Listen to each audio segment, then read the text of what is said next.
آپ اس وقت تک آزادی حاصل نہیں کر سکتے جب تک یہ نہ سمجھیں کہ ہم نے اپنی آزادی گم کیسے کی. آزادی گم کرنے کے بھی کوئی اسباب ہوتے ہیں.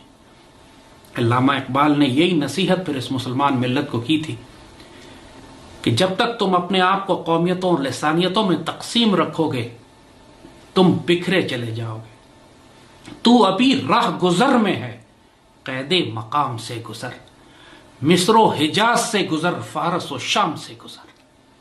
تم مسلمان ملت کا حصہ ہو، پیوستہ رہ شجر سے، امید بہار رکھ. آج مسلمان ملت ذلیل کیوں ہو رہی ہے؟ جب تک کہ یہ اسباب نہیں سمجھو گے آزادی نہیں حاصل کر سکو گے.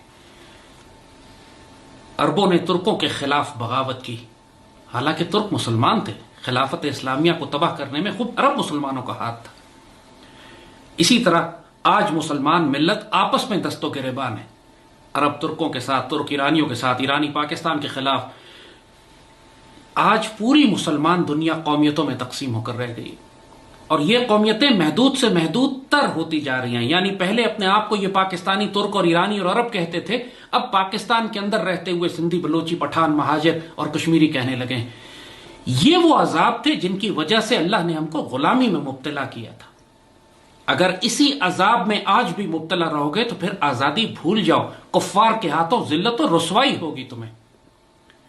جب خلافت اسلامیہ کو تباہ کیا، اس خلافت عثمانیہ کو جب عربوں نے تباہ کیا تو اقبال نے اس وقت بڑا دردناک شعر کہا تھا کہ ہاشمی بیچ رہا ہے آبرو دین مصطفیٰ، خاک و خون میں لٹ رہا ہے ترکمان سخت کوش.